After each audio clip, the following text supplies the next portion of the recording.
Hi everyone, my name is Litzy and my classmates and I will talk you about clause types. A clause is essentially a subject, usually a determinate phrase that has the property indicated by the predicate. This is what the clause is about. And a predicate phrase, a group of words that assign a property to the subject. The most obvious kind of clause is the simple sentence. In the following example, the boy ran, the boy will be the subject, and ran the predicate phrase.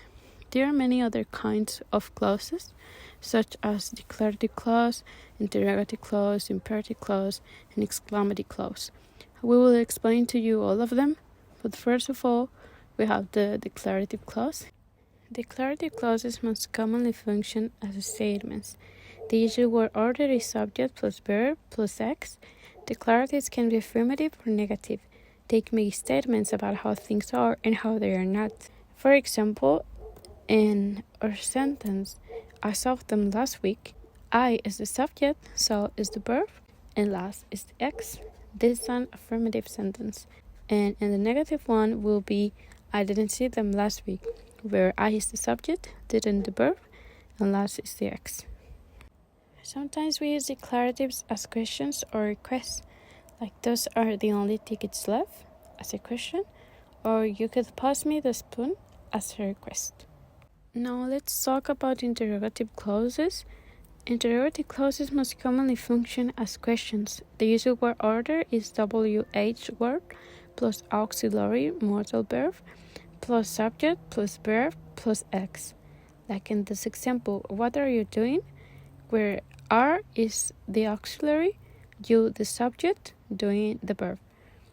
Or can I come with you? Where can is the modal, I is the subject, come the verb, and you the X. Interrogative clauses can be affirmative or negative. Affirmative will be, why did he tell me? And negative will be, why didn't he tell me? I'm Romali and I'm going to talk about imperative clauses. We use imperative clauses when we want to tell someone to do something, most commonly for advice, suggestions, requests, commands, orders, or instructions. Examples are like go home, mind your own business, shut up, don't eat the sandwich, have fun, enjoy your meal, stop talking and open your books, don't be late.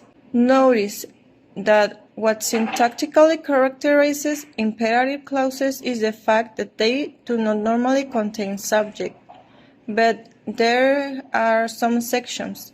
An example of this exception is don't you start winging as well, and the verb is in the base form.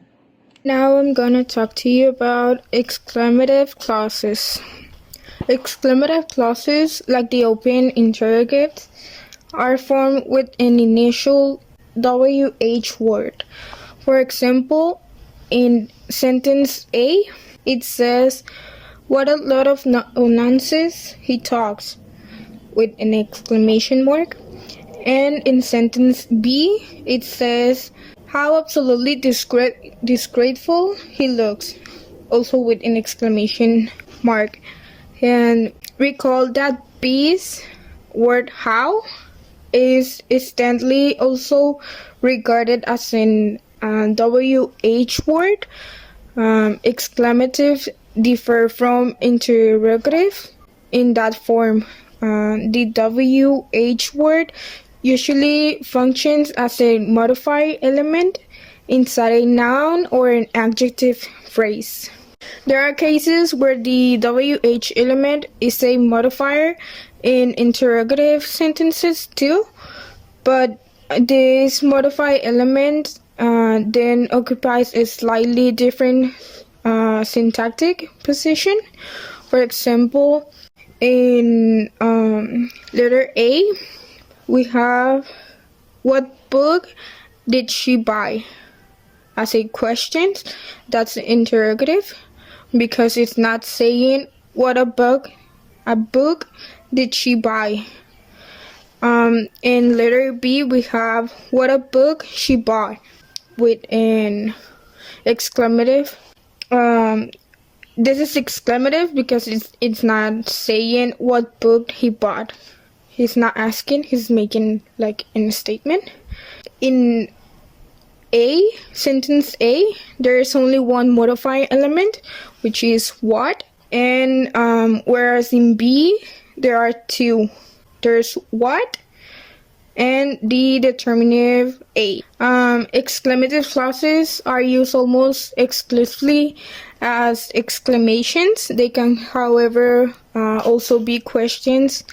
For example, in sentence B, we have, what of an extraordinary lecturer who is. That's making a statement. And in sentence A, exclamation is making a statement. It says, what an extraordinary lecturer Kate is, meaning that Kate is an extraordinary lecturer. Now that we know about clause types, we can talk here about some word phrases, such as adjective phrases and adverb phrases. Explain it to you or my classmate Brandon. I'm Brandon and I'm going to talk about adverbial and adjective phrases. First, an adjectival phrase is a type of phrase that its head is an adjective. It can be accompanied by an adverb phrase, and also by a prepositional phrase. And it can appear in a noun because it modifies a noun, describes a noun.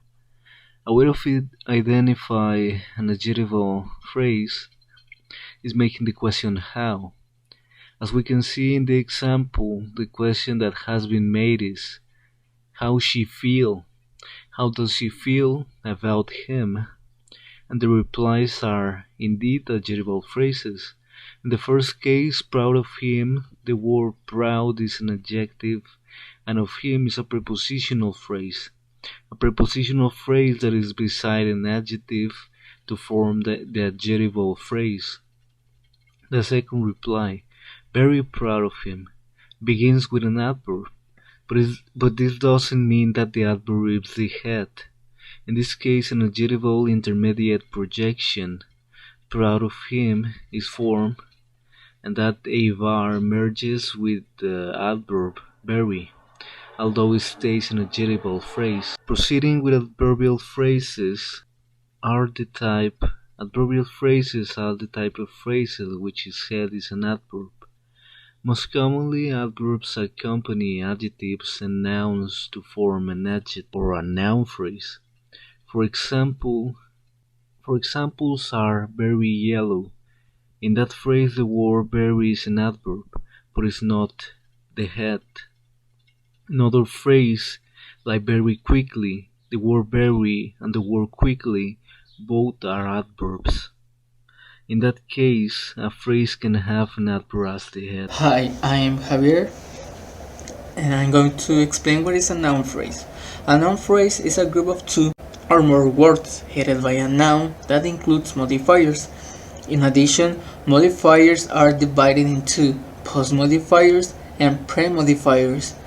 Noun phrases, they have only head noun because all the information that modifiers give you, it refers always about the head noun. Well, as you can see in these examples, there are three noun phrases because they have a head noun and at least one modifier. This is the reason why they are noun phrases. Man, girl, doggy are head nouns. The, a, the in the window are modifiers. But what kind of modifiers they are? Well, the first one is premodifiers. These parts of the noun phrases are called premodifiers because they go before the noun. And these premodifiers has different words, type of words I mean, determinators, quantifiers, numbers, and adjectives. Those houses are very expensive. Houses is a head noun. Determinator is those, that, etc. So those is a determinator and therefore is a premodifier because this word is before of head noun, houses, and so on. Quantifiers, I lived in a lot of houses. A lot of is a quantifier. Houses is a head noun. Numbers, my brother owns two. Two is a number. Houses is a head noun. Adjectives, I love all houses. All is an adjective and houses is a head noun. Post modifiers. Other parts of the noun phrase go after the noun. These are called post modifiers. Post modifiers can be prepositional phrases. The house on the corner. House is the head noun. After this noun, there is a preposition on the corner is a prepositional phrase. Therefore, the house on the corner is a noun phrase. Engine phrases. The boy talking to Angela. Boy is the head, tall, and in this word is following a verb who is talking, but his verb is in ing, so it's ing phrases. Relative clauses. The women who discovered rhythm. Women is a head noun. So after this noun, there is relative clauses because it starts with a subordinating conjunction or kind of. So who discovered rhythm is a relative clause because it's kind of clause or a sentence because it starts with a subordinating conjunction and then has a verb and so on. So is the relative clauses. Women is a head noun, as I said before, and thus a determinator. More examples about post modifiers and overall. An 8-year-old boy with a gun who tried to rob a sweet shop. As you can see in this image, this is looks like an old boy actually. So boy is the head noun because all those words always refer to this guy, and this boy has a gun, and actually he's doing a bad action.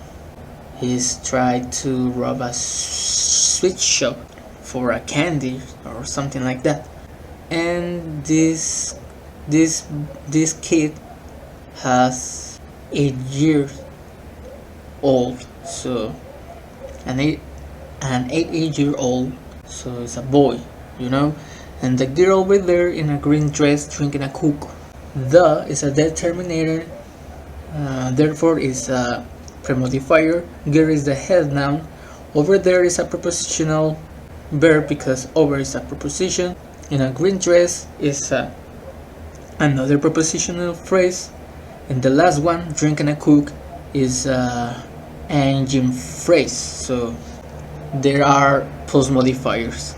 Now, verb phrase. What is a verb phrase? Consists of a main verb and any auxiliary verbs. I painted the fence. Painting is a verb, and in this sentence is paint is in past tense. The second one, I was painting the fence, was is auxiliary, in painting is the main verb, and the last one, I should have been painting the fence when the lightning struck. We're going to focus on should have been painting. Should have been, there are auxiliary verbs and the main verb is painting. Well, in the image you can see another examples. Jenny has been studying in the Arctic. Has is an auxiliary verb and been is auxiliary verb too. Studying is the main verb. As you can see, town, must, should, louder. Modal auxiliary verb is must. Should is the main verb.